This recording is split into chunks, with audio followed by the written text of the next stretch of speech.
Assalamualaikum warahmatullahi wabarakatuh.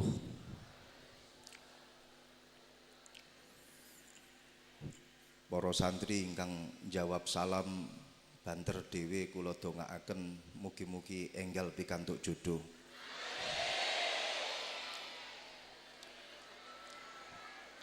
Para santri sing jawab salami banter sampun gadah jodoh kula dongaaken mugi-mugi jodhone tambah.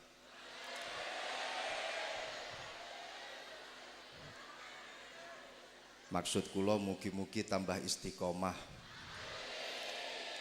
Assalamualaikum warahmatullahi wabarakatuh.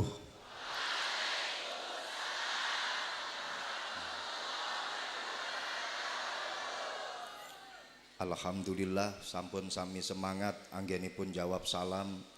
Niki berarti para santri-santri yang rawuh rata-rata para jumblu-jumblu fisabilillah.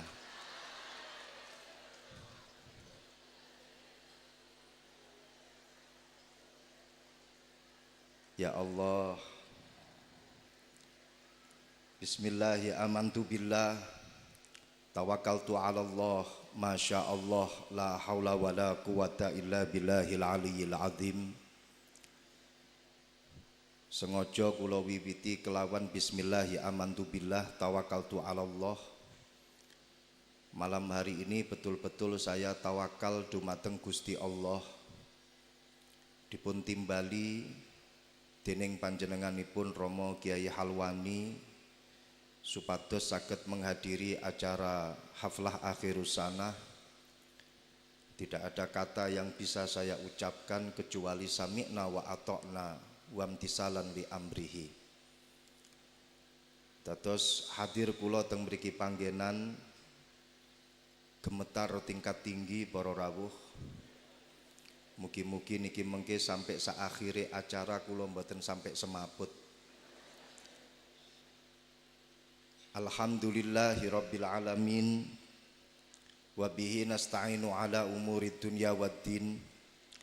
Wa nusalli wa nusallim ala sayyidina wa maulana Muhammadin wa ala alihi wa sahbihi ajma'in. Bismillahirrahmanirrahim. Qala rabbi shrah li sadri wa yassir li amri wahlul 'uqdatam min lisani yafqahu qawli, amma ba'du. Hadratal muhtaramin ulama anal a'izza, para kiai, para alim ulama, para sesepuh, para bini sepuh, khususipun dumateng beliau panjenenganipun guru kita sedaya Romo Kiai Haji Ahmad Halwani Nawawi. Mugi-mugi beliau pinaringan sehat walafiat, umur panjang.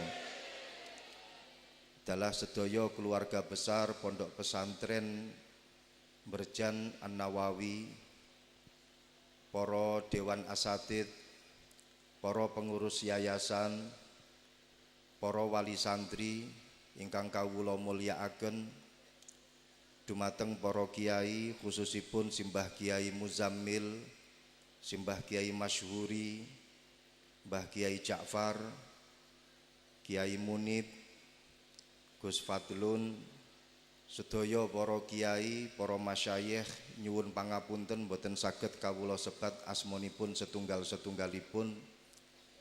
Para santri-santri Merjan ingkang kawula mulyakaken, khususipun dumateng para rencang-rencang ingkang dipun wisuda dalu menika, mugi-mugi pikantuk ilmu ingkang manfaat, ilmu ingkang maslahah, ilmu ingkang barokah. Walaupun toh jodoh masih belum terlihat, tapi yakinlah insya Allah proses ini Allah memilihkan kalian jodoh yang paling tepat untuk kalian semuanya. Barokah tirakat tenggone pondok, kula yakin panjenengan akan mendapatkan pasangan hidup yang luar biasa. Dulu sebelum berangkat mondok, nembak berkali-kali anak tetangga tidak hasil. Tapi yakinlah setelah kalian menghatamkan kitab-kitab di pondok pesantren, pulang Di rumah saya yakin seluruh tetangga-tetangga akan antri di depan rumah kalian semuanya, antri untuk menjadi calon mertua kalian. Karena dengan ilmu yang kalian miliki, kalian akan bertambah mahal dan bertambah glowing dan charming. Ada satu pepatah di dalam bahasa Arab, kullu syai'in qad syarafa bima humil. Segala sesuatu yang ada di dunia ini akan menjadi mulia karena tertempel sesuatu yang mulia. Wajah biasa-biasa saja, wajah tidak begitu tampan, tapi karena dia memiliki hafalan alfiah yang luar biasa, maka pasti anak tetangga renteng untuk antri menjadi calon kalian semuanya. Wajah biasa-biasa saja, tidak begitu tampan, tapi ketika dia berada di balik setir mobil BMW atau Mercedes-Benz, maka yakinlah perempuan mana yang tidak akan melirik kalian. Wajah biasa, tidak begitu tampan, tegap juga tidak. Tapi ketika semua 10 jari jemari ada batu akiknya, maka saya yakin semua wanita pasti akan tertarik kepada kalian. Minimal di dalam hatinya, wong iki kumat kapan. Sama seperti perempuan, wajah tidak begitu cantik, manis pun juga tidak. Tapi ketika dia berdandan luar biasa, lipstik tidak hanya menghiasi bibirnya, tapi pipi pun juga terkena merahnya lipstik. Maskara yang dipakai ada 1/2 meter. Alis sebelah kanan pakai alis gaya celurit, alis sebelah kiri pakai alis gaya golok. Tidak hanya pipi yang di blouse on, tapi jidat-jidatnya juga di blouse on. Maka ketika dia berjalan di tengah pasar, semua mata pasti akan terpanah kepadanya. Minimal di dalam hati mereka bertanya-tanya, iki wedok apa ondel-ondel?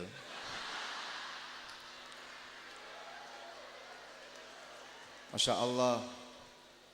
Tapi saya menyaksikan mulai jam 8 tahlil yang dipimpin oleh Mbah Kiai Masyhuri sampai sekarang saya menyaksikan perjalanan khataman haflah akhirus sana pondok kita tercinta ini. Sejak jam 8 tit tahlil dimulai oleh Mbah Kiai Masyhuri sampai sekarang saya menyaksikan via online, via YouTube. Dan saya menyaksikan bagaimana satu persatu kalian, para santri, diwisuda, diberi ijazah, syahadah oleh Simbah Kiai Halwani dengan gaya yang berbeda antara satu dan yang lain. Ada yang difoto dengan gaya senyuman, ada yang difoto dengan gaya sedikit melengkung. Macam-macam gaya yang kalian lakukan tadi saya melihat satu persatu dari baik itu santri putra ataupun santri putri. Dan semuanya saya yakin potensi untuk mendapatkan jodoh. Barokahnya tirakat di pondok pesantren, insya Allah semuanya pasti akan mendapatkan apa yang diharapkan. Amin ya robbal alamin. Jadi bagaimana tidak Simbah Kiai, Mbah Nabi Adam, nduwure kiai niku. Mbah Nabi Adam ketika akan bertemu dengan Siti Hawa, Nabi Adam tirakat. Nabi Adam puasa 3 hari di setiap tengah bulan. tanggal 13, 14 dan 15. Ada riwayatnya para kiai, ada riwayatnya para santri. Ketika dipisahkan antara Nabi Adam dengan Siti Hawa, Nabi Adam merasa kangen dengan istrinya Siti Hawa karena sudah bertahun-tahun tidak bertemu, dipisah oleh Allah. Nabi Adam kemudian mengirimkan proposal kepada Allah Subhanahu wa taala dengan satu doa, ya Allah, ketemukanlah aku dengan istriku, tapi persiapkanlah diriku sematang mungkin, karena aku melihat ya Allah. Nabi Adam matur datang Gusti Allah, kenapa saya berbeda? Dulu ketika di surga saya tampak glowing, charming dan bening, kulit saya glowing, saya charming, tapi kenapa ketika saya ada di dunia saya mbleketek seperti ini? Paham mbleketek nggih? Saya ingin kembali seperti dulu ketika di surga. Apalagi ini mau ketemu dengan istri saya harus persiapan. Pada waktu itu belum ada salon, mau facial belum ada, mau manicure, pedicure juga belum ada.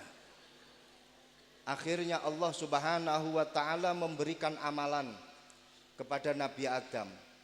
Puasalah 3 hari di tengah bulan, dan ini menjadi syariatnya Nabi Adam. Setiap tanggal 13, 14, 15 berpuasalah Nabi Adam. Dan puasa ini sampai sekarang masih disyariatkan di dalam syariat Nabi kita Muhammad sallallahu alaihi wasallam yang dinamakan dengan Ayyamul Bid, puasa Ayyamul Bid. Lama kelamaan setelah Nabi Adam berpuasa, maka jadilah glowing, jadilah charming, dan jadilah bening, siap bertemu dengan istrinya. Ini menjadi satu petunjuk. Nabi Adam ingin bertemu dengan jodohnya harus tirakat puasa terlebih dahulu. Kalian nabi bukan, wali juga belum.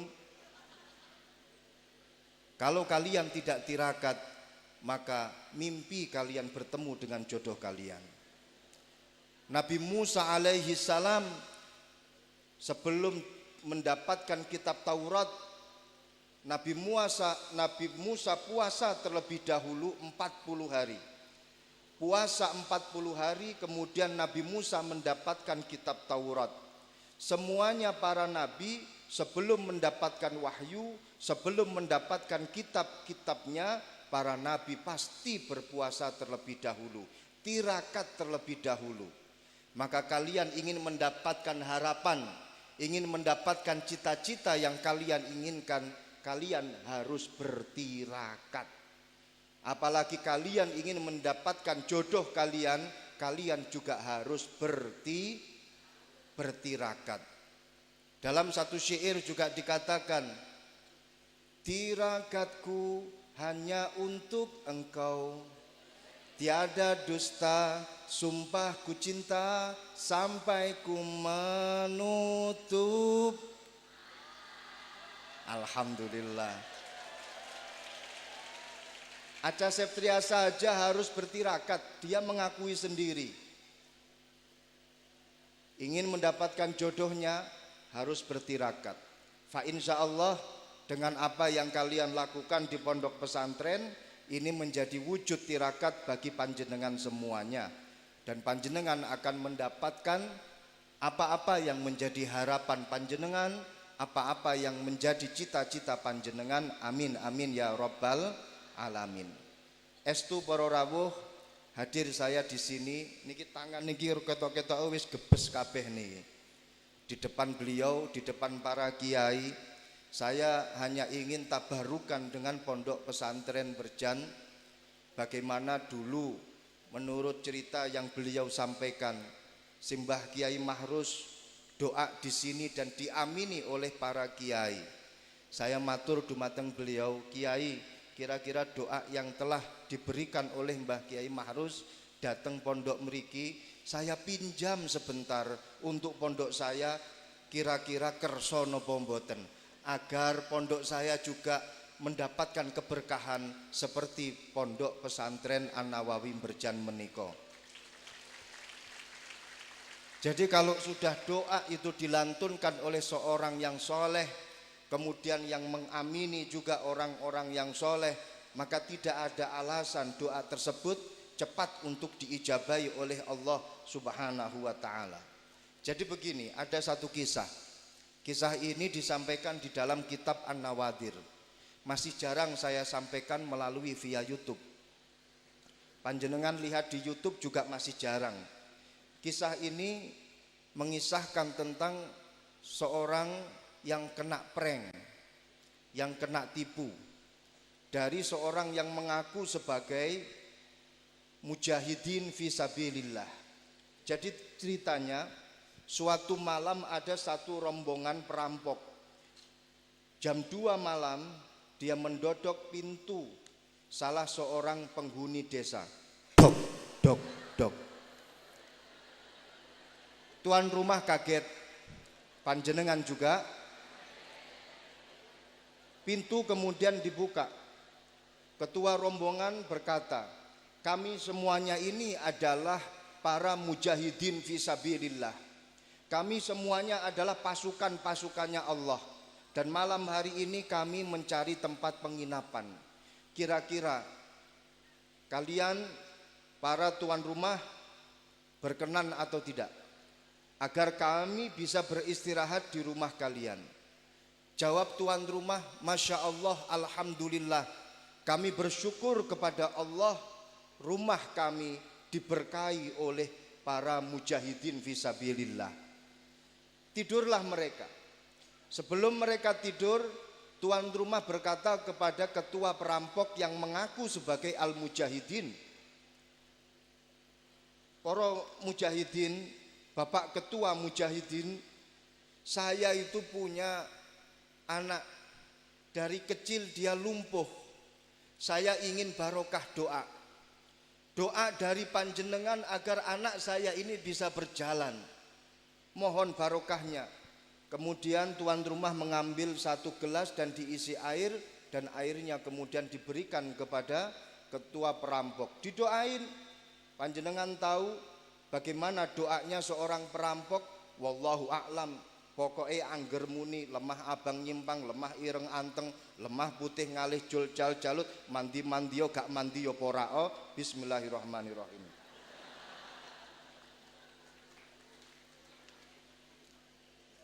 Diberikan kepada anaknya, dan kemudian anak itu meminum air bekas doa si perampok.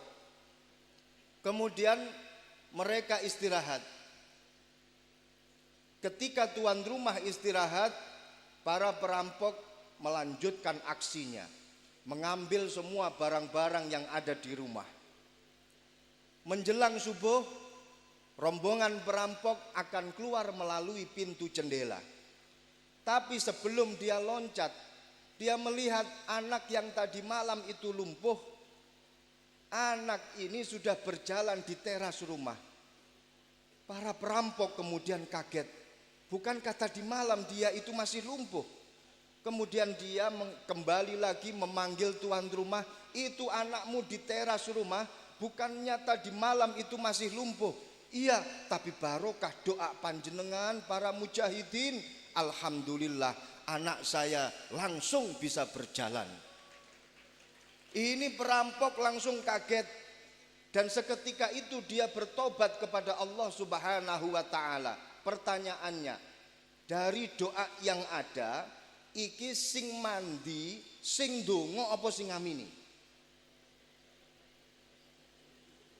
Sing dongo apa sing ngamini? Sing ngamini. Sehingga ketika ditanya masalah doa itu mudah diijabah oleh Allah, itu karena faktor yang ngamini itu mantep atau yang berdoa itu mantep. Jawaban yang pertama, karena sing ngamini mantep. Ini dalil untuk ijabatut doa itu tergantung pada yang ngamini. Ada dalil yang mengatakan bahwa ketika yang berdoa itu mantep, fa insya Allah ijabah Allah akan segera turun. Ini juga kisah lumayan langka, masih jarang disebutkan di Google ataupun di YouTube, yang dinisbatkan kepada Sayyidina Umar ibnul Khattab. Sayyidina Umar ibnul Khattab suatu ketika melihat ada seorang anak muda. Dia kebetulan ketemuan membawa gendul, botol air keras, minuman keras. Sayyidina Umar meliriknya. Akhirnya nggak jadi diminum, ditaruh lagi.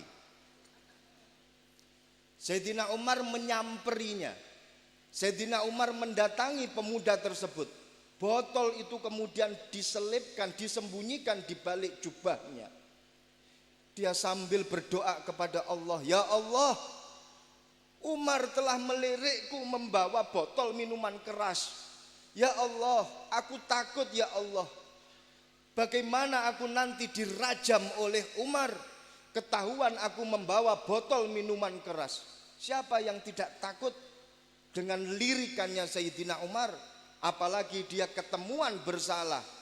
Setan saja takut dengan Sayyidina Umar. Setan itu pernah shock atau di shock terapi 2 kali. Yang pertama, ketika Fir'aun itu mengaku menjadi Tuhan, itu shock seketika yang namanya setan. Ini orang luar biasa maksiatnya.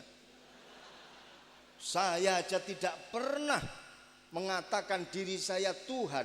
Ini ada manusia maksiatnya kelewat batas, mengaku dirinya sebagai Tuhan. Kemudian yang kedua, ketika Sayyidina Umar akan menjalankan hijrah dari Makkah menuju ke Madinah, semua para sahabat sembunyi-sembunyi ketika akan berhijrah. Tapi Sayyidina Umar malah menantang maut, berkata kepada orang-orang kafir Makkah, "Hei wong kafir, aku arep hijrah. Sapa sing wani karo aku, yuk WCW karo aku. Yuk tarung karo aku." Setan kaget, semua pada sembunyi-sembunyi, tapi Sayyidina Umar malah ngedeng tanpa tedeng aling-aling, mengatakan akan hijrah ke Madinah. Takut, setan saja takut kepada Sayyidina Umar. Tapi ini menjadi rahasia kita bersama. Sehebat-hebatnya Sayyidina Umar, bahkan sampai ditakuti oleh setan, menurut satu riwayat Sayyidina Umar itu takut dengan istrinya. Ini rahasia kita bersama. Kalau bisa nanti tayangan ini jangan diulang, diedit saja. Tapi buktinya ada satu sahabat mau sowan kepada Sayyidina Umar ibnul Khattab karena dia merasa ngeluh pikirane, pusing kepalanya, ngeladeni bojo siji nanggone jero omah, cerewete juara siji sak desa. Wah, akhirnya dia nggak kuat, dia pengen curhat kepada Sayyidina Umar. Ketika dia akan mendodok pintunya Sayyidina Umar, dia mendengar Sayyidina Umar ternyata dikerowengi oleh istrinya. Akhirnya dia nggak jadi curhat. Dalam hati dia berkata, "Tiba nih podo wae aku karo Umar." Orang ini terus kemudian mau pergi meninggalkan rumahnya Sayyidina Umar. Sayyidina Umar bertepatan membuka pintunya, dipanggil oleh Sayyidina Umar, "Le, arepe nang ndi?" "Mboten, kula badhe wangsul." "Enek apa?" "Mboten, kula badhe wangsul." "Ana apa?" "Ngeten Sayyidina Umar, kula niki badhe curhat. Kula mboten kuat kalih bojo kula." "Lah kena apa?" "Lah bentino kaya radio rusak. Kula badhe curhat. Tapi ketika kula badhe curhat, saya melihat dan saya mendengar panjenengan 11-12 dengan saya. Podo ora iso apa-apa nanggone ngarepe bojo." Apa kata Sayyidina Umar? Ngene lho ya. Sing sabar karo wong wedok. dikapak-kapakno jasane wong wedok ki luar biasa.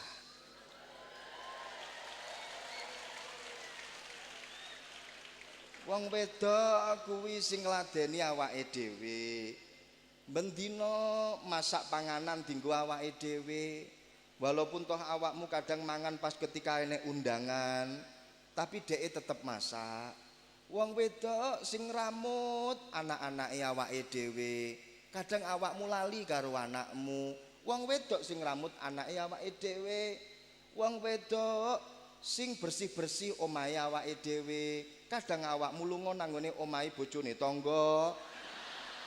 Ini yang terakhir dari saya loh ya. Enggak ada ini di dalam nuskhoh riwayatnya, enggak ada.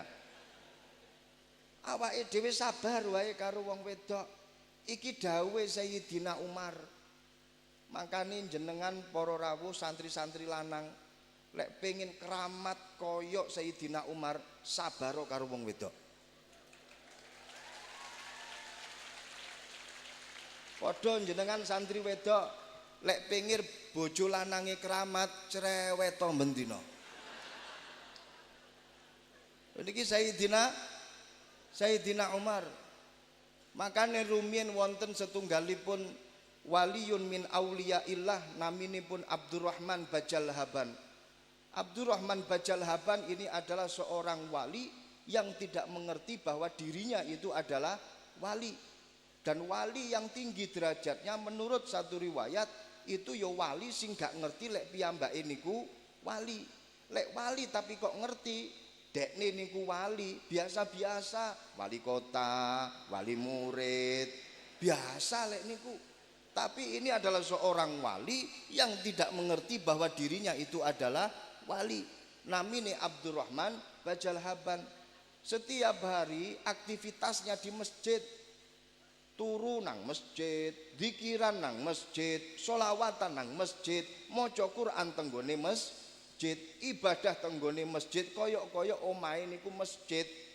Abdurrahman Bajalhaban jarang-jarang pulang ke rumah. Tapi setiap kali pulang ke rumah, pintu dibuka, assalamualaikum waalaikumsalam, sing wedok niku mesti ngomong, "Nggawa apa?" Mulih ra nggawa apa-apa, turun njaba. Ini setiap kali pulang dari masjid, jawabannya teko bojo wedok mesti ngoten niku. Lah Abdurrahman Bajalhaban saben dina penggaweane tenggone masjid, makane sing saben dina turune nang masjid, nang dindi nang masjid, saben dina nanggone masjid, apa-apa nanggone masjid, ini perlu dicurigai. Mbok menawa bojone padha karo bojone Abdurrahman Bajalhaban. Lah ini para rawuh, Abdurrahman Bajalhaban lama kelamaan enggak kuat. Ya Allah, saya tak uzlah saja daripada saya hidup dengan radio rusak koyok ngenten iki. Wes aku tak uzlah wae. Akhirnya dia uzlah di salah satu pegunungan. Tenggone pegunungan sakdurunge lungguh, Abdurrahman Bajalhaban itu melihat kiwa tengene wis enek sing uzlah dhisik. Kiwa tengene wis enek sing topo dhisik. Akhirnya Abdurrahman Bajalhaban tanya kepada yang sebelah kanan, "Jenengan temriki pun dangu ta?" "Sampun." "Pinten wulan?" "Weh, berbulan-bulan." "Lan jenengan lek seumpamane lapar, jenengan pripun?" "Temriki tebih saking Indomaret, tebih saking Alfamaret, jauh dari pasar. Jenengan lek luwe pripun?" "Gampang, tinggal ndonga dateng Gusti Allah kelawan wasilahnya Abdurrahman Bajalhaban langsung diwenehi wareg karo Gusti Allah." Lho lek seumpamane dahaga tinggal donga nanggone Gusti Allah, wasilah Syekh Abdurrahman Bajalhaban teh teko diombe seger meneh. Alhamdulillah. Sing sebelah kiwa dipun tangleti kalih Abdurrahman Bajalhaban, sami jawabane. Maka mulai dari situ Abdurrahman Bajalhaban percaya diri. Lah wong-wong liya gawe jenengku wae langsung diijabahi dongane. Saiki aku dhewe sing ngarepe ndonga. Pulang para rawuh langsung menghadap kepada istrinya. Istrinya langsung ngomong, "Mulih nggawa apa? Ra nggawa apa-apa turu." Apa jawab Abdurrahman Bajalhaban? "Hari ini aku datang beda dengan hari-hari sebelumnya." Aku datang tidak hanya membawa cinta. Lah terus gawa apa Mas? Aku datang membawa doa. Padha wae.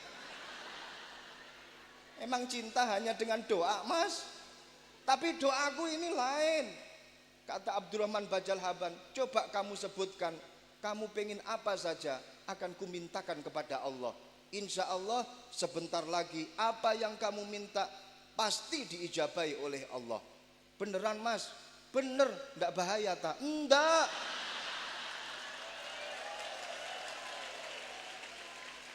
Kemudian sang istri menjadwal apa yang diinginkan. Aku ke yo pengen Mas sandang sing apik, koyok kae santri-santri Nawawi berjan kae sandangane api-api. Didelok yo molek-molek. Wah, didelok koyok widodari mudhun teko becak. Aku yo pengen Mas koyok santri-santri sing bagus-bagus kae. Mosok sing tak gawe sandangan kuwi bekas sarungmu Mas. Isine kuwi bolongan teko latu rokok kabeh. Aku yo pengen mas-masan gelang sing apik kae lho.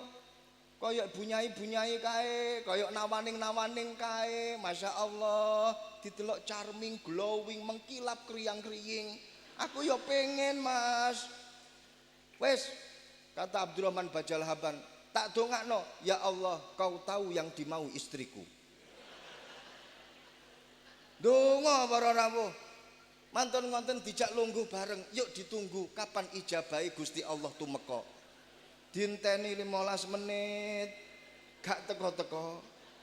Dinteni sampai setengah jam, yuk gak teko-teko.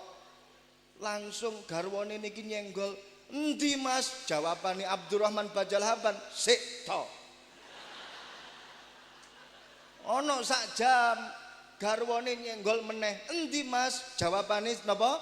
Sik to. Setelah 1 jam alhamdulillah ono wong nggawa gulungan kain diotong-otong didekek tenggone ngarepe Abdurrahman Bajal Haban. Niki napa? Kain niki Kiai. Sampeyan sinten? Kula riyen niku sering transit tenggone masjid niku ngaji kalih panjenengan. Kula nggih jenengan pituturi, kula niki santrine jenengan. Kebetulan kula niki gadah toko kain. Niki wonten sutra nganggur. Kula paringaken tenggone jenengan. Bojone ningali kain sutra sing pating krelet kados ngoten niku. Langsung ijo matane. Abdurrahman Bajal Haban niki langsung ngomong, "Piye, Mas? Top chair to?"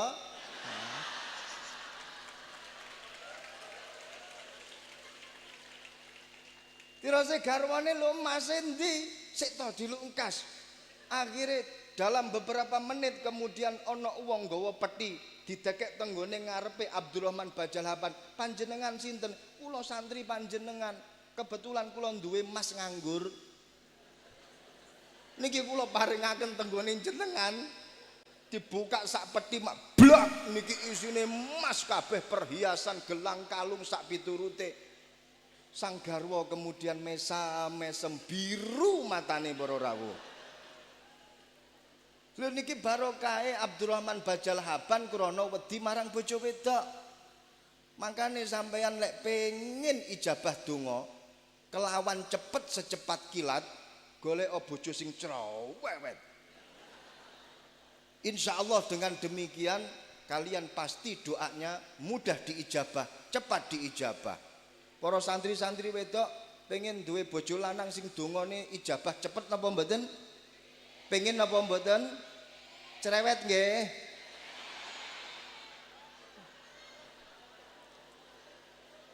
Lapun balik tenggone Sayyidina Umar Ibnul Khattab. Sayyidina Umar itu botol disembunyikan di balik jubahnya. Sang pemuda itu menyembunyikan botol di balik jubahnya. Sayyidina Umar kemudian menghampirinya. Kau menyembunyikan botol?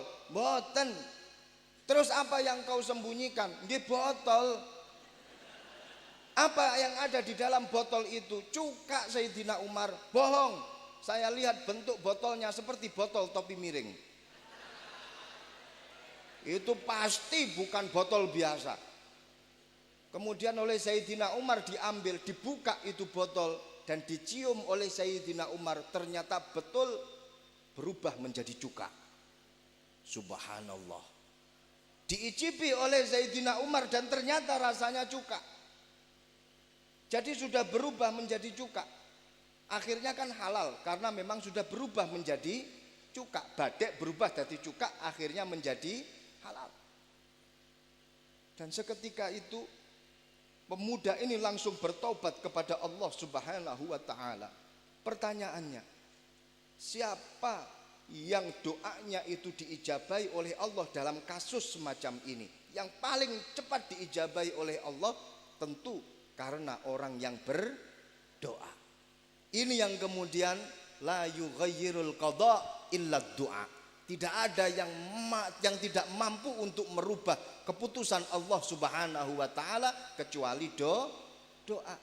Jadi santri-santri sudah mengetahui dalilnya. Santri-santri sudah tahu bagaimana kehebatan doa. Bahkan la yughayyirul qada illa du'a. Tidak ada yang mampu merubah keputusan Allah kecuali doa. Maka hiduplah dengan santai, tenang.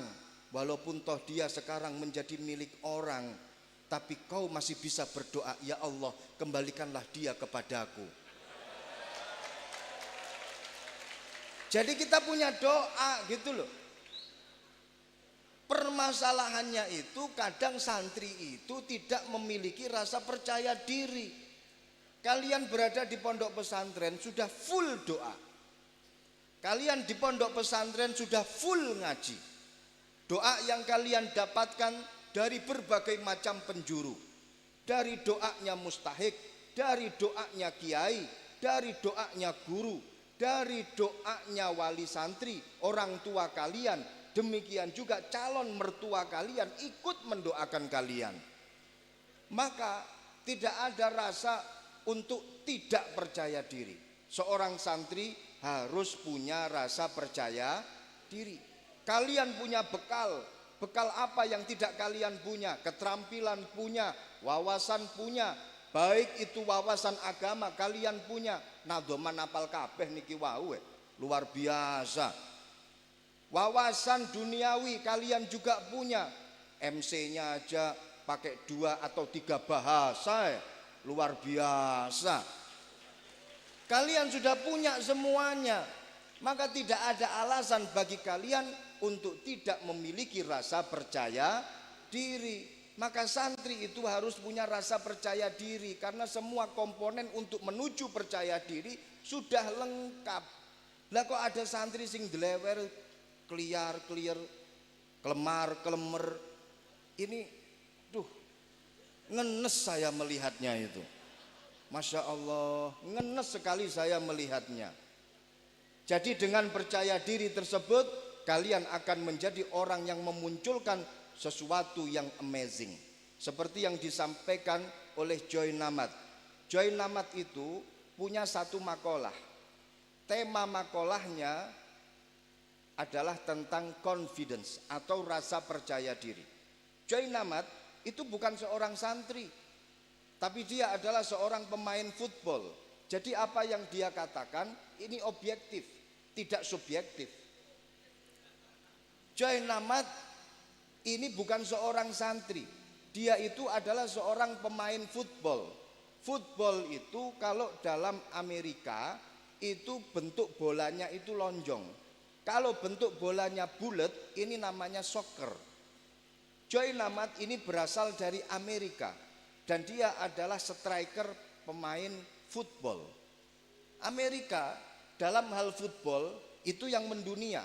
Walaupun toh dalam hal soccer atau Piala Dunia, Amerika itu mengikuti Piala Dunia sejak tahun 1920.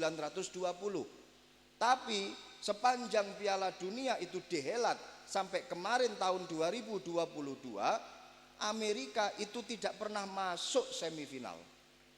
Amerika itu mentok itu masuk pada perempat final ketika Piala Dunia dihelat di mana? Korea Selatan dan Jepang pada tahun 2010. Kalau kemarin tahun 2022 Amerika itu hanya masuk 16 besar, sehingga dia tidak sampai masuk 8 besar. Walaupun toh yang jadi pemenang Piala Dunia itu Argentina, Amerika nggak jadi. Kan yang jadi final Piala Dunia itu kan Argentina sama Prancis, ya kan? Messi itu punya gol 3 kali gol ketika final Piala Dunia, 2 ketika pertandingan, 1 ketika tendangan penalti. Dan keseluruhan gol yang diperoleh oleh Messi itu ada 7 gol. Walaupun toh Messi kemarin ketika di GBK itu tidak turut serta hadir melawan Garuda Indonesia. Rapopo Indonesia kalah, yang penting oleh semangat. Nah, Messi itu mengegolkan 7 gol. Walaupun toh Argentina itu menang, tapi yang dapat sepatu emas itu Mbappe dari Prancis. Karena Mbappe itu mengegolkan 8 gol. Kacek siji karo Messi. Menang Mbappe, akhirnya Mbappe dapat sepatu emas. Makanya walaupun toh Argentina menjadi juara dunia, tapi nggak usah khawatir bagi para pendukung Prancis. Tetap yang jago itu Prancis. Kenapa? Karena satu-satunya jersey tim nasional yang berlogokan ayam jago itu hanya Prancis. Makanya walaupun toh Argentina sing menang, Prancis tetap jagonya. Terus jadi ini Piala Dunianya semacam itu. Terus kula wau tekan di Pak Fadlun niki. Dari mana saya tadi ngomong?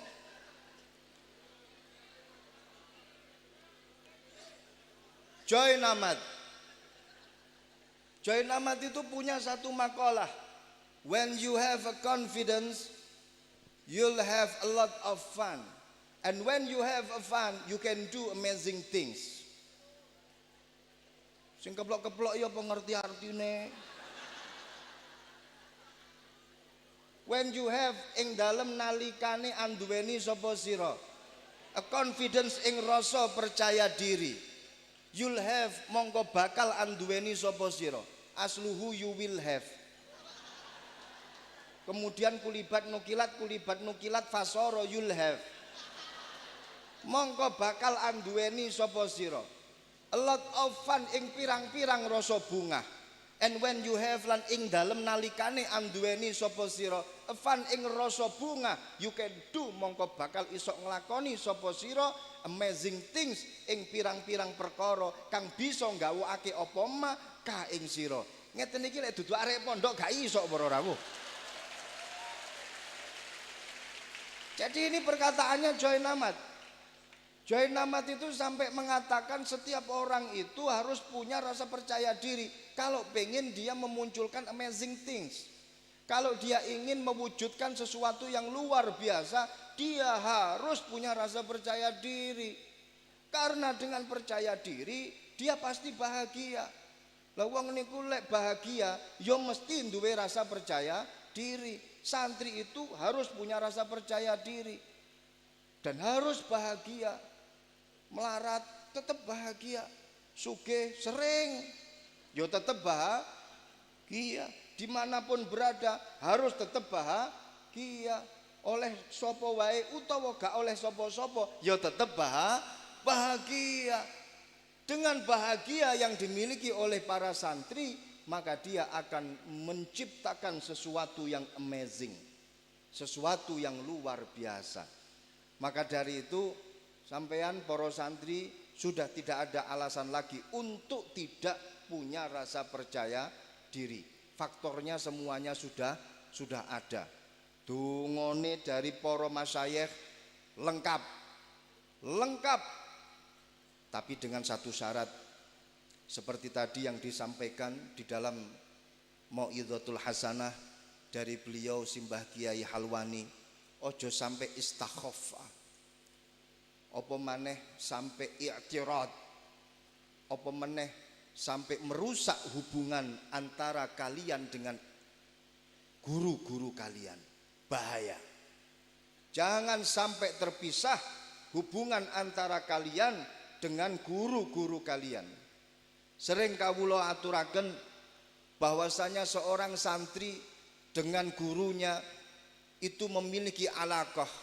Wa alaqatul muridi wa syaikhi kal alaqah al-kahrubaiyah. Hubungan antara murid dengan guru sama seperti hubungan listrik.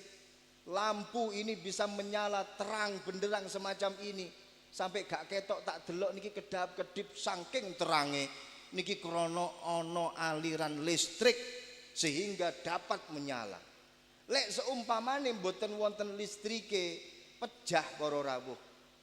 Lek seumpamane alirannya itu hanya sedikit, maka dia seperti lampu 5 watt mendrap mendrip. Maka ketika seorang santri dia masih tetap alaqah dengan gurunya, dia akan menyinari dan dia akan bersinar. Ketika dia menjauh dari gurunya, ada rasa i'tirad, ada istakhafanya, ada merusak hubungannya, maka dia tidak akan bisa bersinar di tengah-tengah masyarakat. Naudzubillah min dalik. Awake dhewe harus punya rasa percaya diri kalau tetap sambung. Percaya diri ketika tetap sambung. Ibarat kata, santri yang masih sambung dengan guru-gurunya itu seperti rantai.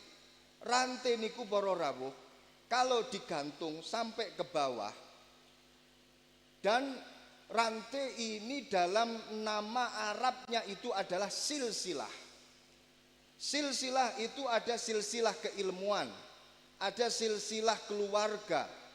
Karena yang dimaksud dengan silsilah itu adalah rantai. Ini luar biasanya para ulama kita memberikan nama silsilah untuk menyebut rantai keberlangsungan antara murid dengan guru. Rantai keilmuan dinamakan dengan silsilah, dinamakan dengan rantai.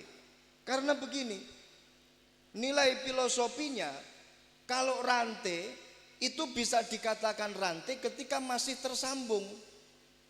Kenapa kok tidak dikatakan hablun, tampar, atau kok tidak dikatakan dengan matod atau karet?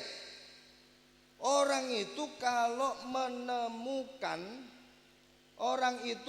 menemukan tampar yang awalnya, tampar ngerti nggih, tali tampar yang awalnya itu 1 meter, nggih, terus kemudian itu dipotong 1 kilan, panjenengan temukan di tengah jalan, apakah ini masih bisa tersambung dan dikatakan sebagai tali tampar? Mboten, tugelane tali. Karet pun juga sama. Ketika itu masih bunder ser tersambung dinamakan karet. Tapi lek cilik pedot ngoten niku tidak bisa dinamakan dengan karet, tugelane karet. Rantai para rawuh, nggih. Rantai itu wesine rantai, kalau wesine rantai itu putus dari rantai, maka itu sudah tidak bisa lagi dikatakan dengan rantai. Semisal panjenengan nemu sakilan tali tampar tenggone pinggir jalan, apakah potongan 1 kilan tali tampar itu masih bisa dikatakan tali tampar? Masih bisa. Kulo ralat yang sebelumnya, ketika tali tampar itu sakilan potongane tali tampar itu panjenengan temukan di pinggir jalan, itu masih bisa dikatakan tali tampar walaupun toh terpotong. Karet walaupun toh tugel dadi cilik-cilik ngoten niku masih bisa dikatakan sebagai karet. Tapi kalau rantai tugel sak plungkeran, panjenengan tidak bisa mengatakan ini rantai. Panjenengan hanya bisa mengatakan ini adalah besi. Kalau seorang murid dan guru itu masih tersambung, berarti silsilahnya masih tersambung. Berarti rantainya masih tersambung. Jenengan tingali para rawuh, karakternya rantai yang digantung sampai ke bawah. Ketika yang atas itu digoyang, yang bawah ikut goyang atau tidak? Goyang apa mboten? Goyang. Maka ketika yang atas, para guru-guru kita itu berdoa, maka kita yang ada di bawah ini pasti akan mendapatkan barokah doanya para guru-guru kita. Amin ya robbal. Ketika yang atas itu digoncang, maka yang bawah pasti akan ikut bergoncang. Maka jangan sekali-kali menggoncang guru-guru kita. Kita tidak akan terima. Sopo sing wani karo guru-gurune awake dhewe, langkai dulu mayat saya. Ini kata para santri.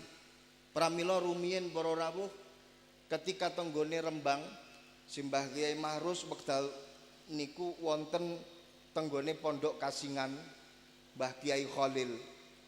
Pada waktu itu ada pagelaran wayang sing diwayangke niku Mbah Hasyim Asy'ari, Mbah Kyai Wahab, Mbah Kyai Bisri, sak piturute kiai-kiai yang lainnya. Lakone wayang pada waktu itu adalah matine Gusti Allah. Itu santri-santri Rembang enggak terima ketika kiainya, ketika gurunya dipermainkan seperti itu. Diorat-arit, dirusak pagelaran wayang pada waktu itu karena ada unsur penistaan kepada para kiai. Maka ketika yang atas itu digoncang, yang bawah juga akan ikut bergoncang. Dan kita ini kan ada di bawah. Ketika yang bawah, yakni kita, itu bergoyang, maka yang atas juga akan ikut bergoyang. Maka ketika kita mengangkat tangan minta datang Gusti Allah, wasilah dengan para guru-guru kita, maka yakinlah guru-guru kita tidak tinggal diam. Doa kita ditambahi oleh guru-guru kita. Ketika kita digoncang, yang atas juga ikut bergoncang.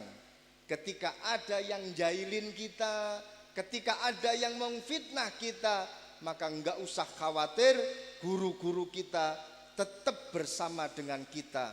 Wala tahsabannalladzina qutilu fi sabilillahi amwata bal ahyaun inda rabbihim yurzakun. Nah, niki para rawuh kula nyuwun dumateng para santri untuk tetap percaya diri, confidence. Tidak ada alasan lagi kalian untuk tidak memiliki rasa percaya diri. Seperti waulo sing dipun dawuhaken kalih Simbah Kyai Muzammil. Pripun wau Mbah Kyai Muzammil sambutan wali santri? Be the star. Jadilah apa namanya? Jadilah bintang. Be the sun. Be the moon. Sampai be the flower in the garden. Kula ngikuti wow.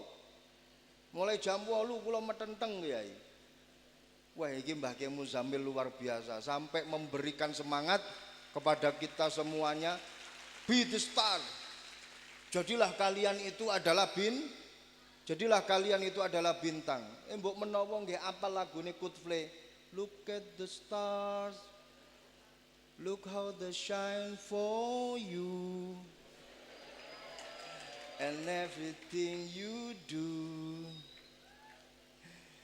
They were all yellow. Mbok menawa yang Muzammil ya apal lagune Coldplay. Niki Yai Muzammil Coldplay badhe konser tenggone Jakarta. Tapi para santri wis to luwih apik nanggone pondok daripada ndelok konser-konser ngoten niku. Tetep nanggone pondok, jadilah bintang untuk masa depan kalian. Masyarakat kudu dihiasi dengan bintang. Derek dawuhipun Simbah Kyai Muzammil. Para rawuh hadirin hadirat ingkang dipun mulyakaken Allah Subhanahu wa taala. Niki pun jam 3:30.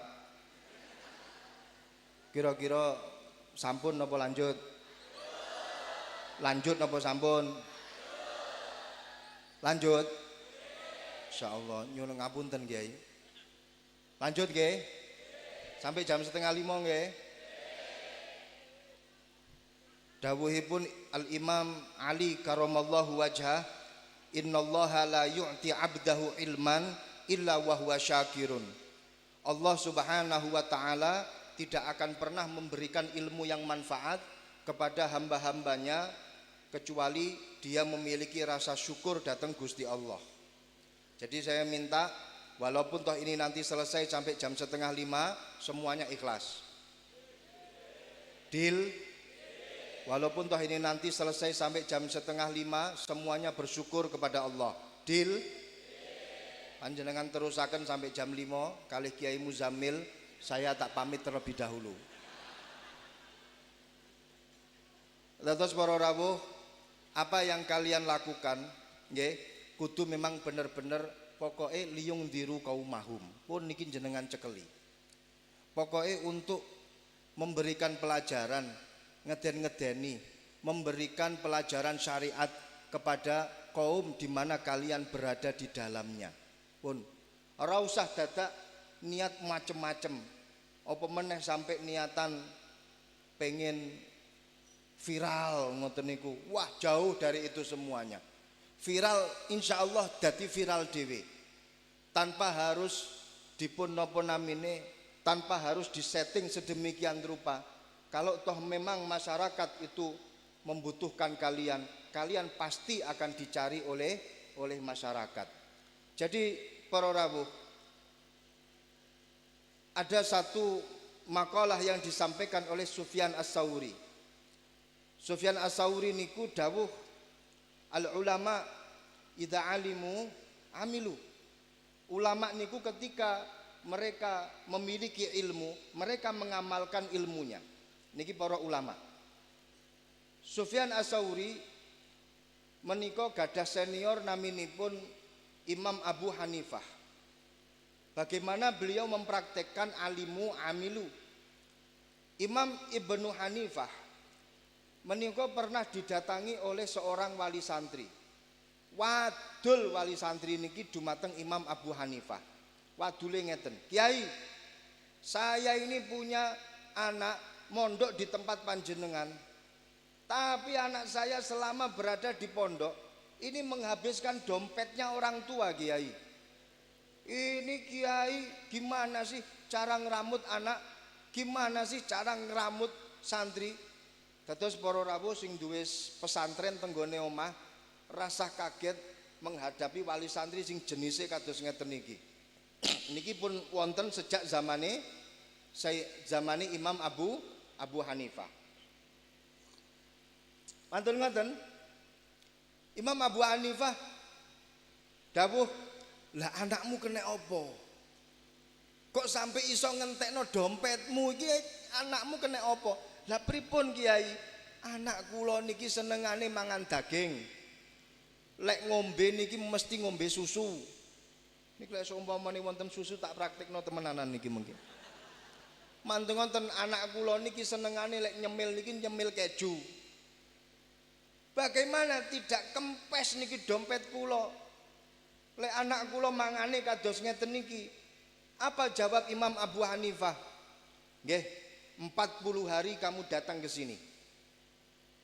Setelah 40 hari wali santri niki wau balik malih. Datang lagi kepada Imam Abu Hanifah. Tanya kepada Imam Abu Hanifah, "Sampun dipun timbali napa dereng Kiai?" "Oh iya, wis 40 dina tak celuke anakmu." "Le, rene le. Awakmu seneng daging?" "Nggih, Kiai." "Jok akeh ya mangan daginge." "Nggih, Kiai." "Awakmu seneng ngombe susu?" "Nggih, Kiai." "Ojo akeh-akeh ya ngombe susune." "Nggih, Kiai." "Anakmu iki seneng ngombe seneng mangan keju, bener ta le?" "Nggih, Kiai." "Ojo akeh-akeh mangan keju." Ya wis, balik nanggone pondok. Tiang sepain ndelongot. Diomongi karo kiai ini langsung, enggak, nggih. Niki mangkane akeh wali santri sing gak sanggup ngomongi anake, akhirnya dibalik nih tenggone pondok kon ngomongi kiyaine.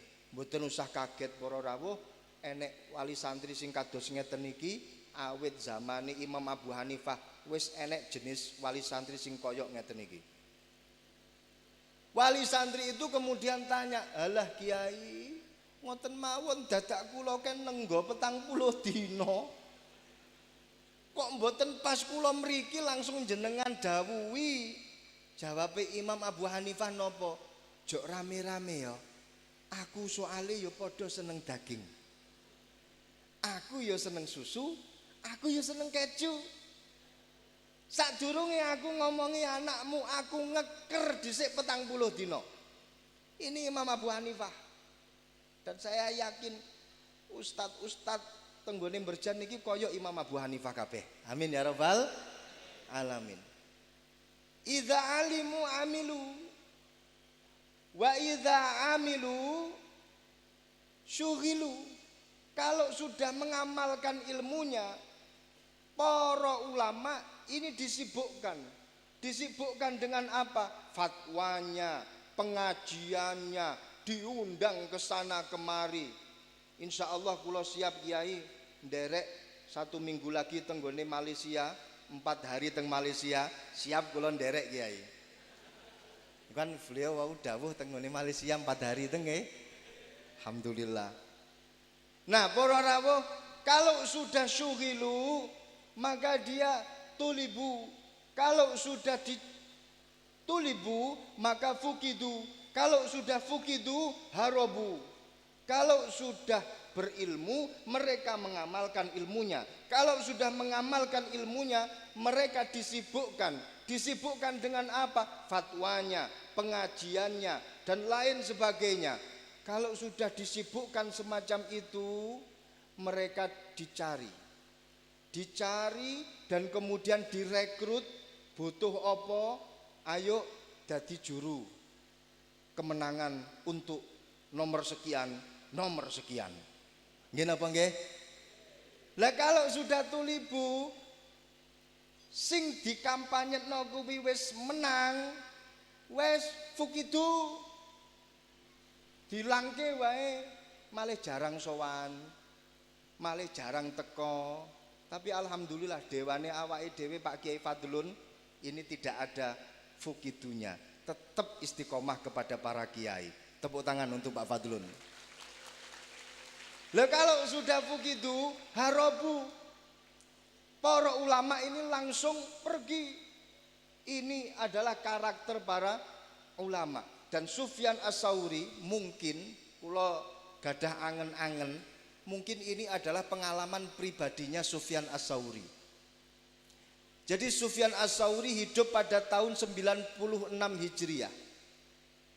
Beliau niku awet tenggone jero wetenge ibuke niku wis duwe karomah.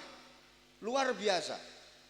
Sufyan As-Sauri niku teng jero weteng ibuke. Suatu ketika ibuke niku menek tenggone sutuh pada lantai tertinggi di rumahnya. Jadi lek omahe wong Arab niku sing dhuwur niku mboten genteng. Tapi temriku koyok teras sutuh. Temriku ibuke Imam Sufyan As-Sauri ketika mengandung dirinya, ibuke niki kebetulan jukuk asinan yang dikeringkan punya tetangga. Dijukuk arepe dipangan. Sufyan As-Sauri ngerti padahal teng jero wetenge ibuke ditendang duk. Ibuke kaget. Matur ngoten mencolot niki sing jenenge asinan. Dan dia mengira keguguran, akhirnya tidak jadi makan makanan asinan punya tetangga. Jadi Sufyan As-Sauri niki para rawuh awet tenggone jero kandungan tidak pernah tersentuh dengan makanan yang haram. Tidak pernah tersentuh dengan makanan yang syubhat. Makane wonten setunggal kaidah, sapa wonge sing pengen duwe anak alim, sapa wonge sing pengen duwe anak sing soleh, Bu, ketika panjenengan meteng, jenengan ojo sampai demek makanan haram, ojo sampai demek makanan syubhat. Yang masuk itu adalah makanan yang betul-betul halal. Lek jenengan wis kadung, alah wis kadung metu wis dadi semono gedine, nggih jenengan meteng neh. Dicoba lek jenengan gak percaya. Niki Sufyan Az-Sauri hidup di dua zaman. Satu di zamannya Abu Ja'far Al-Mansur, dua di zamannya Al-Mahdi, zaman Abbasiyah. Sufyan Az-Sauri tenggone zamane Abu Ja'far Al-Mansur niku dipun tarik untuk menjadi penasehat pemerintah, penasehat raja, atau menjadi seorang qadhi. Tapi sinten Sufyan As-Tsauri mboten kersa, melajeng. Di zamannya Al-Mahdi, Sufyan As-Tsauri ditawari jadi menteri. Bahkan ada yang mengatakan ditawari jadi gubernur. Sufyan As-Tsauri melajeng. Bahkan surat perjanjiannya disuwek diguak kali Sufyan As-Tsauri. Setelah itu Sufyan As-Tsauri dadi buronan kerajaan. Sampai dipun penjara, sampai dipun cambuk, sampai dihukum. Niki Sufyan As-Tsauri. Mangkane gadah kaidah idza alimu amilu wa idza amilu syughilu wa idza syughilu tulibu wa idza tulibu fukitu wa idza fukitu harobu. Ini ada keterkaitan dengan pengalamannya Sufyan As-Tsauri.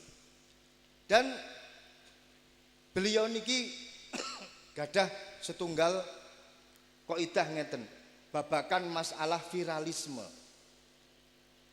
Banyak orang yang ingin menjadi orang yang viral, terkenal. Tapi sebenarnya semuanya itu harus dikembalikan kepada hatinya. Ma'alajtu syai'an asyaddu minan niyah li'annaha tataqallabu alayya, kata Sufyan As-Tsauri. Ora enek perkara sing luwih angel tak atur, sing ngluwihi daripada niatku. Karena niat itu selalu berbolak-balik di dalam hatiku. Niki kata-katanya Sufyan As-Tsauri. Nah, permasalahan viral niku para rawuh, itu tergantung pada hatinya. Jenengan boten oleh ngarani, oh kae bolak-balik nggawe konten pengen viral, kae bolak-balik goleki subscriber, kae bolak-balik goleki followers dan lain sebagainya. Suudzon kados ngoten niku mboten oleh. Mbok menawa dia punya niat yang tulus untuk syiar agama Islam. Sepakat nggih? Sepakat nggih? Rumiyin niki Muhammad ibn Malik Al-Andalusi. Muhammad ibn Malik sing ngarang kitab Alfiyah. Niki asline saking Spanyol. Spanyol. Punya ulama yang luar biasa Muhammad ibn Malik. Spanyol itu juara dunia pada tahun 2010. Spanyol itu ketika final itu melawan Belanda. Menang jadi juara dunia, padahal di finalnya itu sampai perpanjangan waktu. Dan hanya satu gol yang diciptakan oleh Spanyol. Itu pun juga pada menit 116 kalau tidak salah. Pertandingan dihelat di Soccer City, Johannesburg, South Africa atau Afrika Selatan. Musuhnya adalah Belanda pada waktu itu. Itu hanya gol tunggal. Siapa yang menendang pada akhir menit tersebut? Andreas Iniesta. Ini luar biasa pada waktu itu. Alhamdulillah saya ingat betul karena saya menang itu para rawuh. Jadi Muhammad ibn Malik itu adalah seorang ulama ketika masa hidupnya followersnya itu sedikit, alias santrinya itu sedikit. Muhammad ibn Malik niku pernah sampai lenggah tenggone ngajeng griya, ngenteni mbok menawa ana santri teka, mboten wonten sing rawuh. Matur ngoten sampai bengak-bengok tenggone pasar. Hei masyarakat, sapa sing pengen belajar bahasa Arab, aku duwe ilmune. Sapa wonge sing pengen belajar nahwu shorof, aku duwe ilmune. Dadi sakniki lek enek pondok pesantren pasang plang itu biasa. Krana Muhammad ibn Malik gak cuman pasang plang, woro-woro tenggone pasar. Ora apa-apa, enek plang penerimaan PPDB, penerimaan santri baru, mboten masalah. Muhammad ibn Malik dulu itu tidak hanya pasang plang, tapi beliau juga woro-woro. mungkin sekarang itu mungkin bikin konten di IG atau di YouTube, menerima pendaftaran santri baru Pondok Pesantren Muhammad Ibn Malik. Tapi tidak ada yang daftar. Sampai tetangganya itu bilang, "Hei Muhammad Ibn Malik, melas awakmu woro-woro wis sampai koyok ngono, tapi ora enek sing daftar." Kasihan deh lo. Apa jawab Muhammad Ibn Malik? Ora apa-apa. Aku wis tabarra'tu min kitmanil ilmi. Dengan demikian aku sudah lepas dari tanggung jawab. Tanggung jawab apa?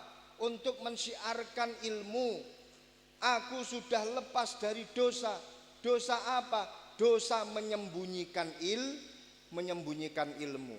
Nah niki Muhammad Ibn Malik.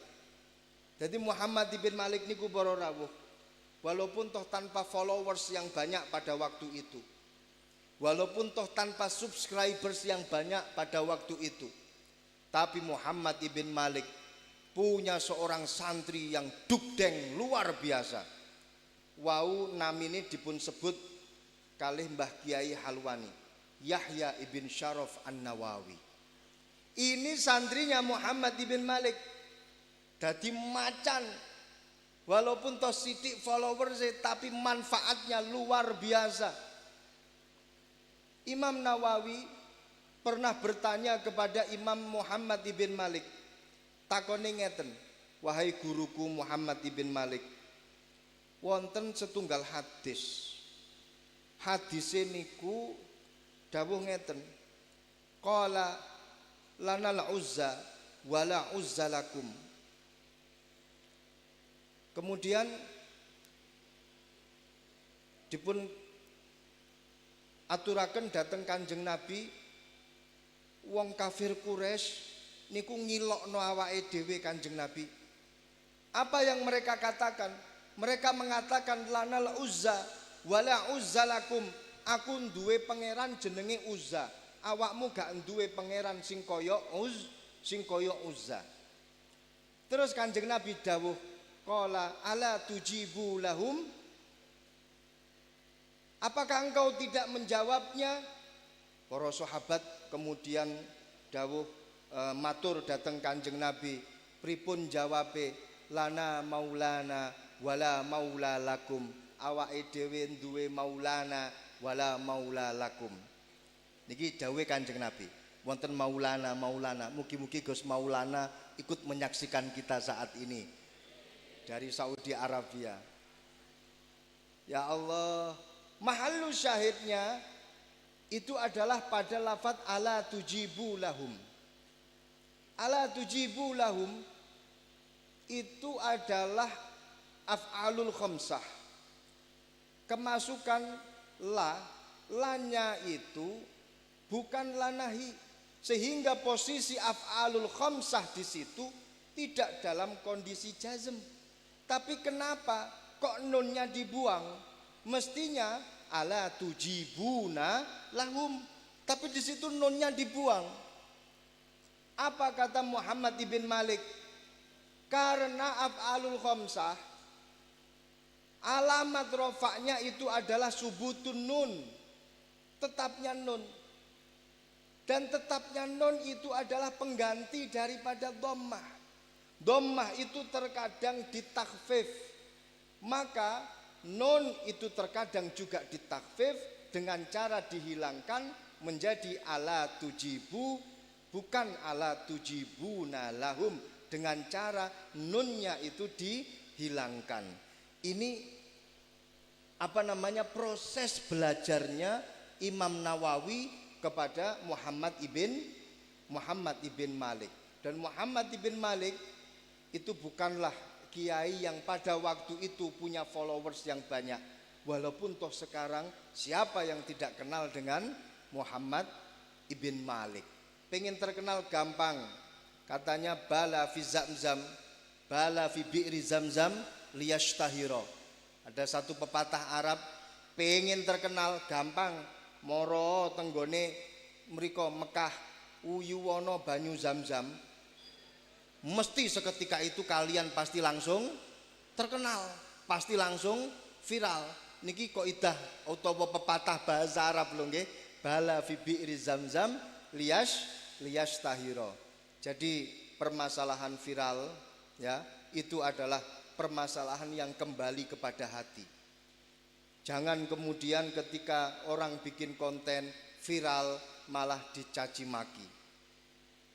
Kita harus mengedepankan husnudzon, mbok menawa mereka bikin konten, mereka viral itu karena memang tulus syiar agama Islam.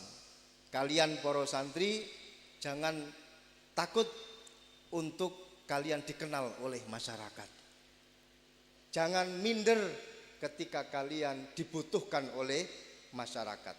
Tidak ada kata mundur bagi para santri. Tetap maju terus, semangat, karena kalian sudah memiliki semuanya yang kalian butuhkan ketika berkhidmah di tengah-tengah masyarakat.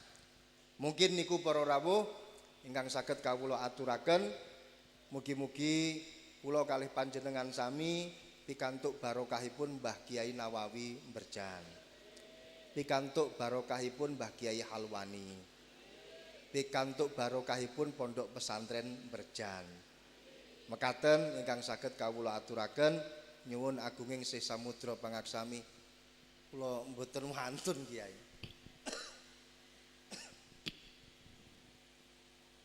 Niki permasalahannya saya ini nggak yakin gitu loh. Jadi kalau nggak yakin, saya khawatir nanti doanya itu juga nggak mudah terijabah. Niki repot niki serba dilema niki. Wonten tenggone Buntet niku naminipun Mbah Kiai Zahid. Mbah Kiai Zahid. Beliau Mbah Kiai Zahid ini juga salah satu santri yang pertama di Pondok Pesantren Tebuireng. Ini simbah kawula Mbah Kiai Usman kalih Mbah Kiai Mahrus ngefan banget dengan Mbah Kiai Zahid dari Buntet. Makanya nama kula niku teng wingkinge enek Zahide. Niki juga karena tafaulan kalih Mbah Kiai Zahid. Seingat saya ketika saya diberi nama Zahid, saya dengar itu wes tafaulan wae karo Mbah Kiai Zahid, dijenengke mburine enek Zahide. Tapi Mbah Kiai Zahid yang ada di Buntet itu zuhud temenanan. Kalau saya hanya sekedar nama, mugi-mugi pikantuk barokahipun Mbah Kiai Zahid gitu tok. Yang saya adeng-adeng itu doangane muga-muga padha karo Mbah Kiai Zahid. Lah Mbah Kiai Zahid niku para rawuh, Masya Allah, nate dipun dugeni kalih salah seorang santri Njaba Paker, masyarakat desa Buntet. Sowan dateng Mbah Kiai Zahid, matur ngeten, Yai, kula pengin duwe anak. Kula pun nikah bertahun-tahun dereng gadah anak. Pripun amalane Kiai? Jawabe Mbah Kiai Zahid, mrene golekna degan ijo sing isih nom, tak donganane, kata Mbah Kiai Zahid.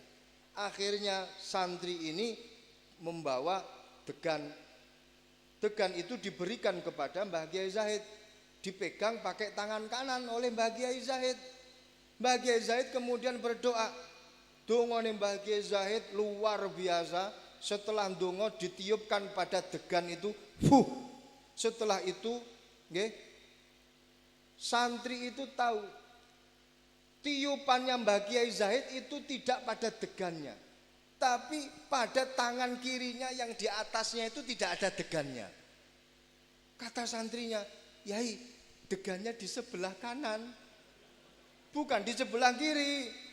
Kata Mbah Kiai Zahid, wis pokoknya ditungakna mandi pakai gaya Cirebonan semacam itu, wis pokoknya mandi wis.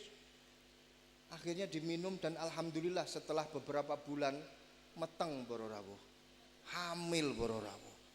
Nah ini juga menjadi dalil, sing donga iku kudu mandi, sing donga niku nggih kudu ya yakin. Nah kalau saya semacam ini, walah wis baina sama wa sumursat. Bila dibandingkan dengan Mbah Kiai Zahid hanya sekedar nama, tapi tidak seperti Mbah Kiai Zahid. Pripun sekecane sing donga sinten niki? Pak Fadlun mawon nggih. Pripun Yai? Mbah Yai Munib, Mbah Yai Jamil, Mbah Kiai Masuri, Mbah Kiai Ja'far.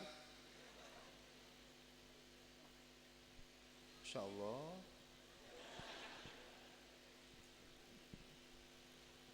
Nawaitu imtisalan li amrih wa daruratan.